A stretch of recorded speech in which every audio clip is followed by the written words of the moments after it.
Hola, germans y hermanas, amics. Hoy tenemos la segunda entrega de la serie que estamos reflexionando, que es en el Evangelio de Juan.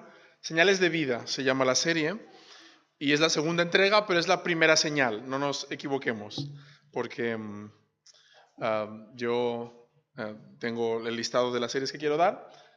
Y claro, es la primera serie, pero es la segunda predicación, pero es la primera, la primera señal, ¿vale? Vamos a ver la primera señal. Hay 7 señales y vamos a empezar con la primera señal, que nos habla de vida en lugar de tristeza. Pero antes me gustaría haceros una pregunta. A ver qué tal, ¿cómo estáis? Pensad por un momento, no hace falta que me lo digáis, solo pensarlo, ¿vale? Bueno, si alguien quiere decirlo, que lo diga, pero no creo que sea el caso. La pregunta es, ¿cuál fue la situación más vergonzosa que has experimentado en tu vida?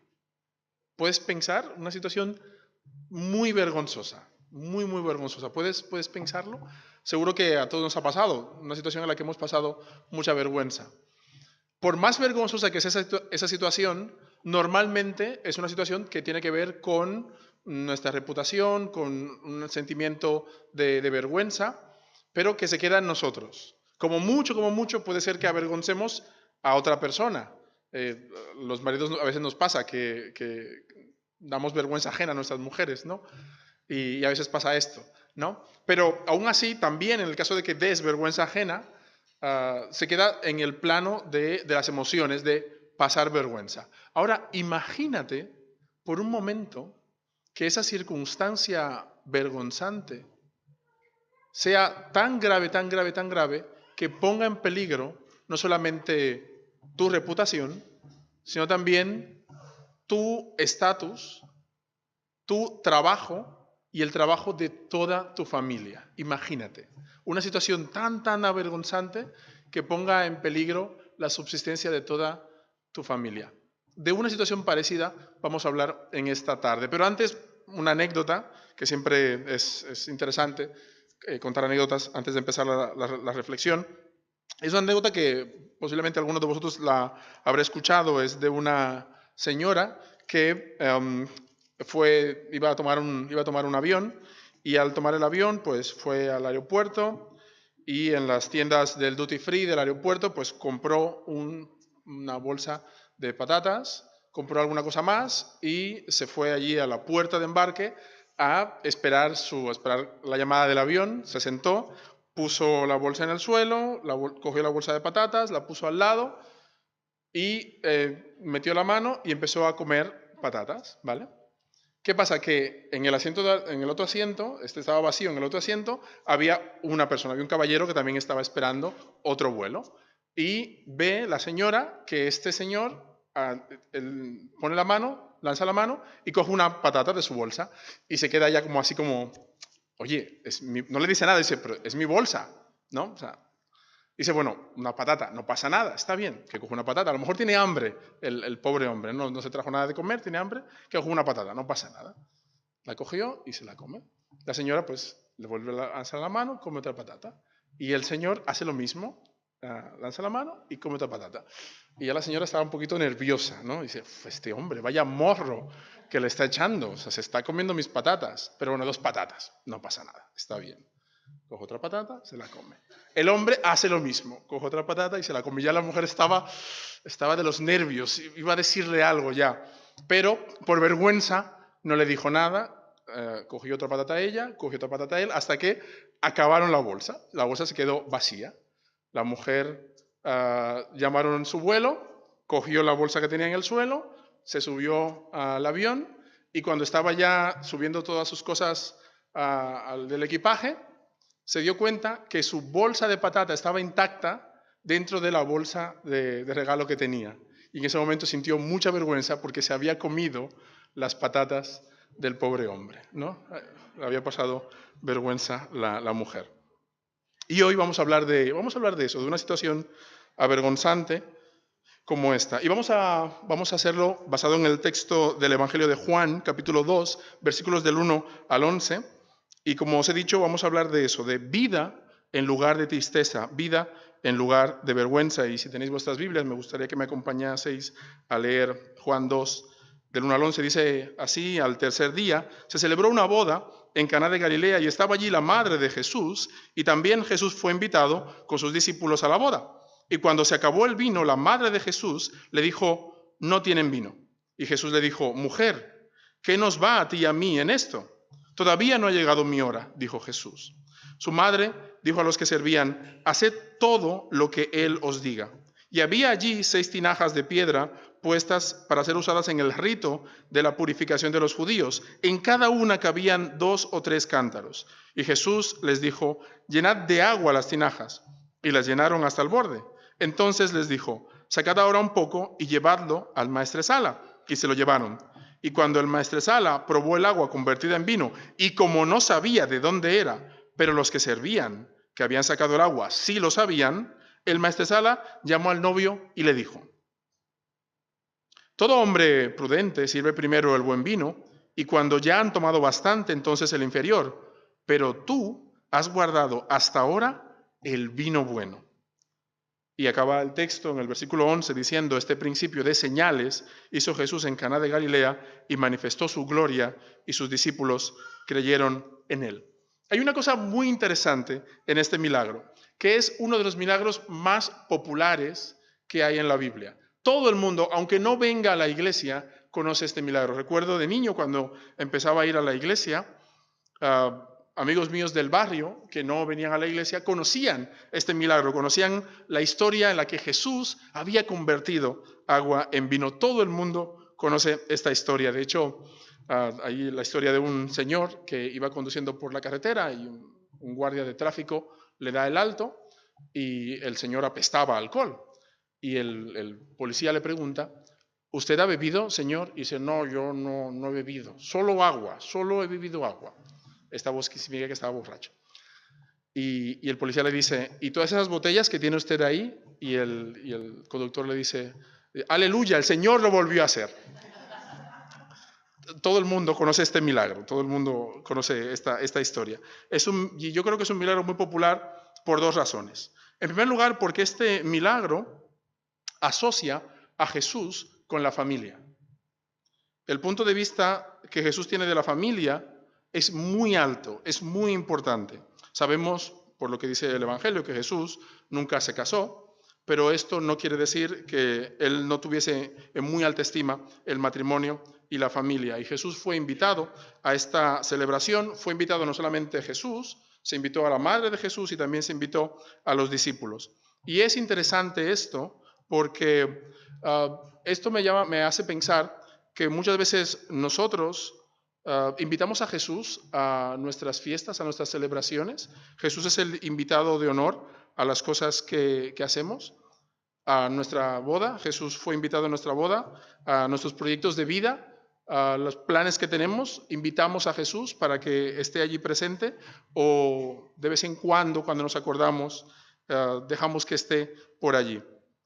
Jesús tenía una concepción muy importante de la familia, y es interesante que esta pareja que se estaba casando invitó a Jesús. Jesús aún no era famoso, aún no había hecho muchos milagros, aún no había dado su discurso, el discurso del Sermón del Monte, pero aún así Jesús fue invitado a esta boda. Y eso es muy, muy importante. Y muchas veces oigo a personas que dicen: pon a Jesús en todos los planes de tu vida. Y eso está bien y es central en la vida creyente. Pero últimamente empiezo a pensar que deberíamos reformular esta afirmación. No deberíamos decir: pon a Jesús en los planes de tu vida, sino que nosotros estemos en los planes de Dios.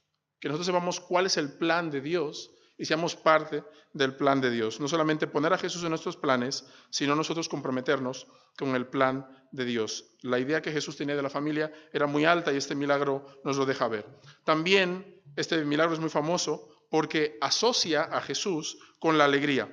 Y hay mucha gente que piensa en la iglesia, piensa en el cristianismo como algo relacionado con la tristeza, con la solemnidad sobrecargada y a veces incluso con algo oscuro y triste. Mucha gente conoce a Jesús y la idea que tienen de Jesús y de Cristo es algo como que la vida cristiana y el proyecto de Jesús es algo como muy serio y que la gente que va a la iglesia es gente como que muy seria, que no se divierte, gente que no se divierte. Justamente hoy fui a dar una vuelta y me encontré con una amiga que colabora conmigo en las cenas que damos en Vilanova y la Geltrú, y ella vive aquí en Sabadell, y la invité para que venga este jueves al refuerzo escolar, que nos eche una mano. Y ella me preguntó, pero ¿de qué iglesia sois? Y yo le dije, bueno, es esta iglesia que está allí en la Gran Vía, en la calle Domènech i Montaner, y me dice, pero no seréis testigos de Jehová, ¿no? Y yo le dije, no, somos evangélicos. Y me dijo, bueno, si sois evangélicos, está bien, voy a ir y voy a visitarlos el jueves. Mucha gente tiene una idea de los cristianos, del cristianismo y de Dios que no tiene nada que ver con lo que encontramos en la Biblia. Porque el Jesús que encontramos en la Biblia es un Jesús que siempre estaba alegre y nos propone una experiencia alegre. De hecho, a Jesús lo criticaban justamente por eso. A Jesús le decían, oye, tú eres un fiestero, eres una persona que come y que bebe. Y le decían esto en contraposición con Juan el Bautista, que Juan el Bautista era más parco, era más sobrio. Y Jesús, no, Jesús estaba siempre donde había celebración, donde había fiesta, y justamente le criticaban por eso. Y eso me lleva a pensar también, nosotros como seguidores de Jesús, como sus discípulos, ¿cuál es la imagen que proyectamos? ¿Una imagen de tristeza o una imagen de alegría? No nos cabe duda que la imagen que Jesús proyectaba era una imagen de celebración y de alegría. ¿Cuál es la imagen que damos nosotros? Y por eso es tan importante esa señal, porque esa señal asocia a Jesús con la alegría y asocia el proyecto de Jesús con la alegría. Pero sigamos analizando lo que ocurre en este episodio. Hemos dicho que Juan, cuando habla de los milagros, no les llama milagros, sino que les llama señales. Y les llama señales porque cada señal nos apunta hacia Jesús y tiene un significado, nos explica algo acerca de Jesús, tiene un propósito. Así que en este momento me gustaría que nos preguntásemos cuál es el propósito de esta señal. ¿Qué nos muestra esta señal sobre Jesús?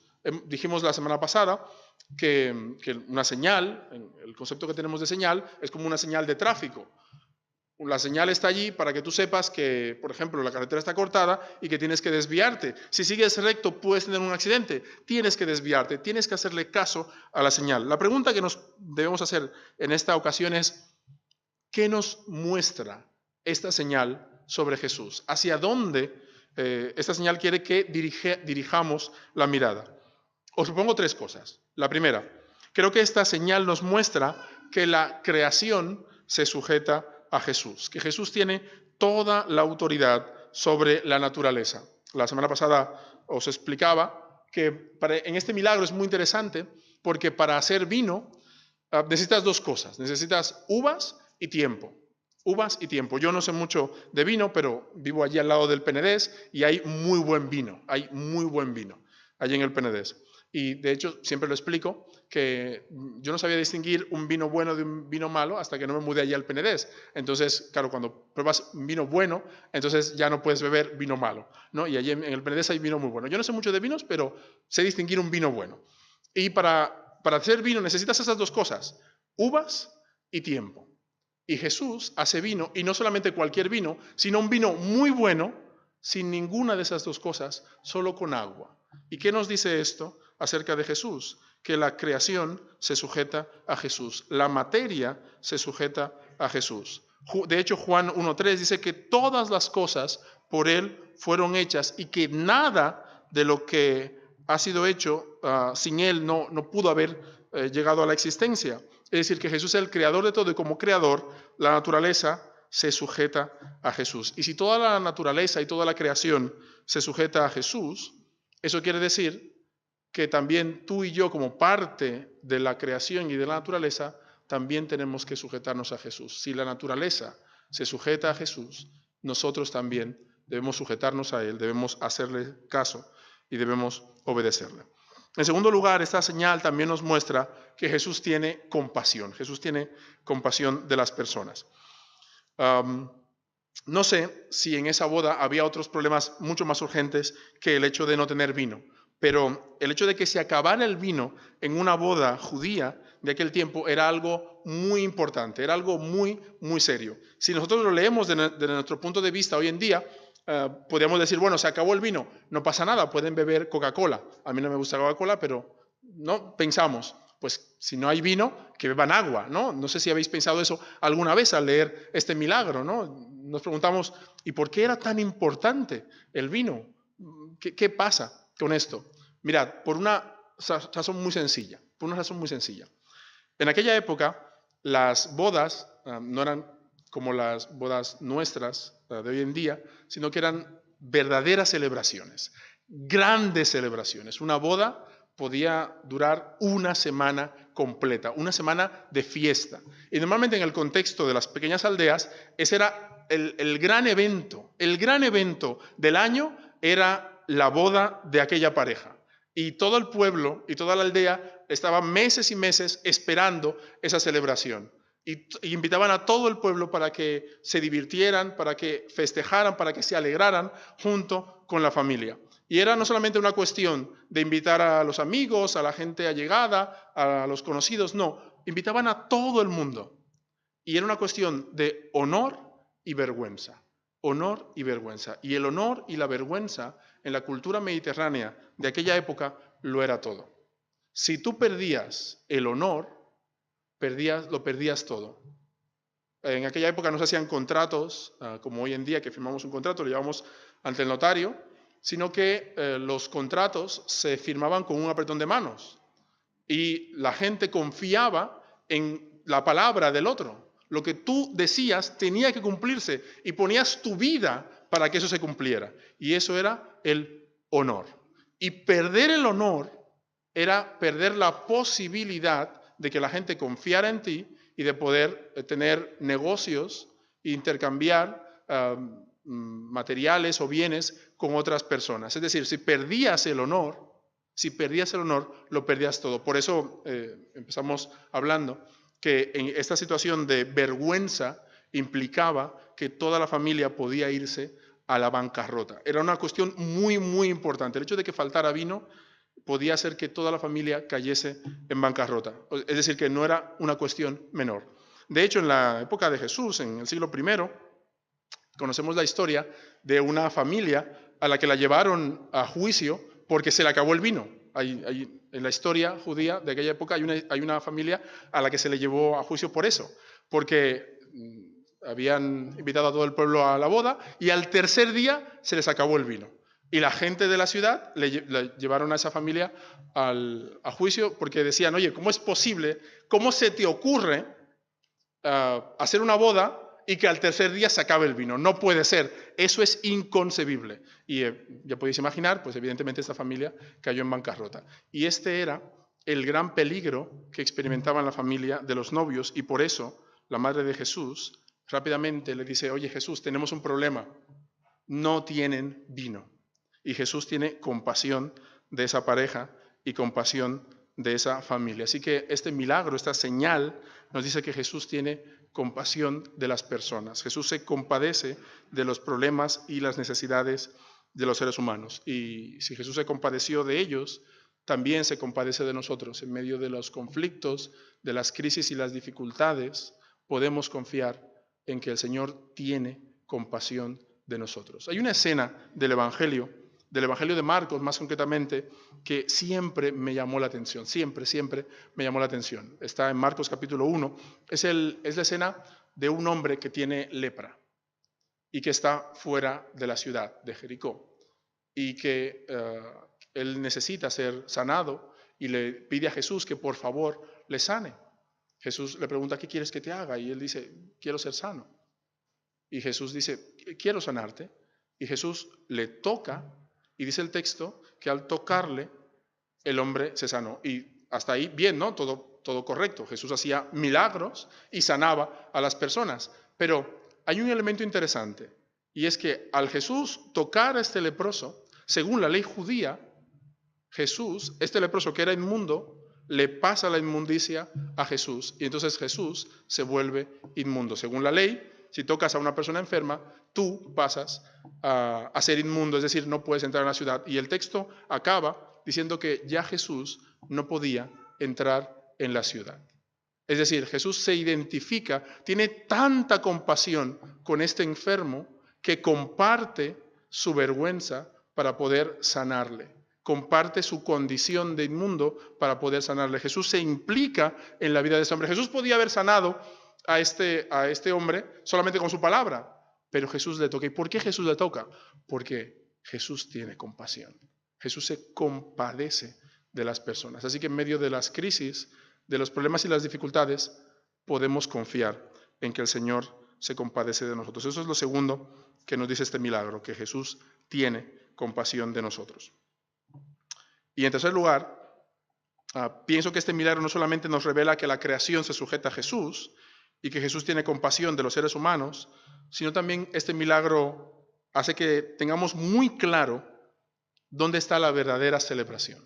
La verdadera celebración está en Jesús. La verdadera celebración viene con Jesús. La vida con Jesús, podemos decirlo y repetirlo, es maravillosa, es excitante, es especial. Creo que uno de los mayores engaños que podemos pensar es creer que la vida cristiana es aburrida, que la vida cristiana no tiene alicientes, que ser cristiano es ser una persona aburrida por completo. Pero si vemos el Evangelio, nos daremos cuenta de que no es así, que seguir a Jesús es tener la verdadera alegría, la verdadera felicidad. Una felicidad que no se basa simplemente en que tengamos un buen día, sino en una situación completamente diferente, en el propósito que el Señor da a nuestra vida. Jesús desea que los seres humanos tengamos una vida abundante, una vida plena. Si os acordáis, la semana pasada dijimos que la vida que Jesús nos propone, que se encuentra allí al final del Evangelio de Juan, dice que las señales que Juan nos explica de Jesús es para que podamos creer en Él y creyendo tengamos vida. Y no es solamente la vida biológica, sino que es una vida especial. Y es una vida llena de alegría y llena de gozo. Y la alegría y el gozo es una de las características fundamentales de la vida cristiana.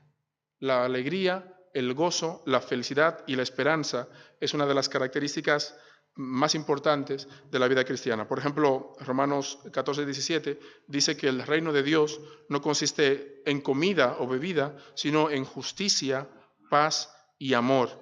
La vida que Jesús nos propone es una vida llena de gozo que no se ve afectado por las circunstancias, sino que es una vida que trasciende solamente los momentos alegres y los momentos plácidos, sino que es una vida que tiene un propósito y un proyecto determinado. Y justamente allí, en esa vida cristiana llena de proyecto, de propósito, es que los seres humanos podemos encontrar la verdadera felicidad y la verdadera alegría. Si nuestra alegría solamente se limitase a cuando las cosas nos van bien, cuando estamos sanos, cuando tenemos todo, cuando todo está en orden, entonces jamás tendríamos alegría. Pero el Señor nos propone algo diferente. Nos dice, a pesar de las circunstancias, a pesar de las crisis y los problemas, yo te propongo una vida llena de esperanza. ¿Cuál es la esperanza? Que el Señor tiene compasión de nosotros. ¿Cuál es la esperanza? Que la realidad, la naturaleza, se sujeta a Dios. Así que en medio de cualquier problema, cualquier crisis y cualquier circunstancia, podemos confiar absolutamente en el Señor. Y uno de los mayores ejemplos de esto es Job. Y muchas veces hablamos de Job. Y es interesante porque justamente la historia de Job nos plantea este problema. Job lo tenía todo. Así que de alguna manera era un hombre feliz, era un hombre alegre. O al menos desde nuestra perspectiva podríamos decir que Job era un hombre alegre. Si lo tienes todo, tienes hijos, tienes reputación, tienes honor, tienes dinero, así que eres un hombre alegre. Y entonces a Job se le quita todo por completo. Se le quita la salud, el dinero, la reputación, incluso la familia. Y se queda sin nada. Y allí, sin nada, la mujer de Job le dice, oye, ya no tienes nada, maldice a Dios y muérete. Y Job le responde una cosa a su mujer, le dice, ¿recibiremos de Dios el bien y el mal no los recibiremos? Y a partir de todo el libro de Job, los 40 capítulos de Job, se va reflexionando acerca de eso, hasta que llega un momento en que Job realmente se enfada y dice, oye, no entiendo por qué me pasa esto. No entiendo por qué a la gente mala le pasan cosas buenas y a la gente buena le pasan cosas malas. Y de verdad que no lo entiendo. Y el Señor se le aparece a Job y le dice, mira, hay cosas que tú no vas a entender. O sea, tú estabas cuando yo creé el universo, le pregunta Dios a Job, y Job evidentemente tiene que decir que no. Y Dios le dice a Job, hay cosas que no vas a entender, pero aunque no entiendas por qué le pasan cosas malas a la gente buena y por qué le pasan cosas buenas a la gente mala, hay una cosa que sí puedes hacer, y es confiar en mí. Y entonces Job entiende esto, y cuando Job entiende esto, ¿sabéis qué hace Job? Job se levanta, deja de quejarse, deja de estar ahí enfadado y hace lo mismo que hacía al principio del libro. Al principio del libro encontramos a Job haciendo sacrificios e intercediendo por sus amigos y su familia. Le pasa todo esto, toda esta calamidad, y evidentemente pues esto impactó mucho a Job hasta derribarlo. Todo el libro de Job, Job está derribado, y al final cuando Job entiende esto, Job entiende que el Señor está a su lado, tanto si las cosas van bien como si las cosas van mal. Job se levanta y hace lo mismo que al principio. Ofrece sacrificios e intercede por sus amigos y su familia. ¿Y qué nos dice el libro de Job al final? Que cuando hizo esto, toda la realidad de Job cambió por completo. Porque Job empezó a tener una relación con Dios que no se limitaba solamente a los momentos buenos, a los momentos de alegría, sino que sabía que en cualquier circunstancia, sea buena o sea mala, Dios iba a estar con él. Y el libro termina de manera positiva, diciendo que a Job se le devolvió todo lo que se le había quitado. ¿Qué nos enseña esto? Que el Señor está con nosotros, que el Señor tiene compasión de nosotros, que la naturaleza se sujeta a Dios, y que si comprendemos esto, podemos comprender que en Jesús está la verdadera alegría, la verdadera felicidad. No una felicidad que no se limita solamente si hay vino o si hay buen vino, sino que se tiene que ver con cómo termina este texto que hemos leído. Dice así, el versículo 11, dice, este principio de señales hizo Jesús en Caná de Galilea y manifestó su gloria, y sus discípulos creyeron en él. Esto es lo importante.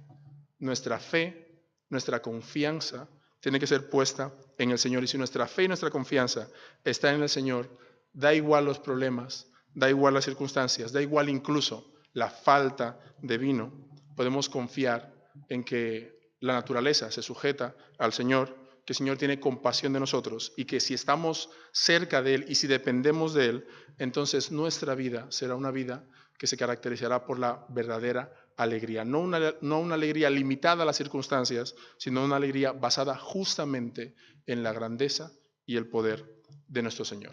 Que el Señor nos bendiga y nos ayude a tener esto siempre presente. Y esta primera señal nos ayude a recordar que el Señor siempre está a nuestro lado y que si confiamos en Él podemos tener verdadera alegría. Acompañadme a orar, por favor.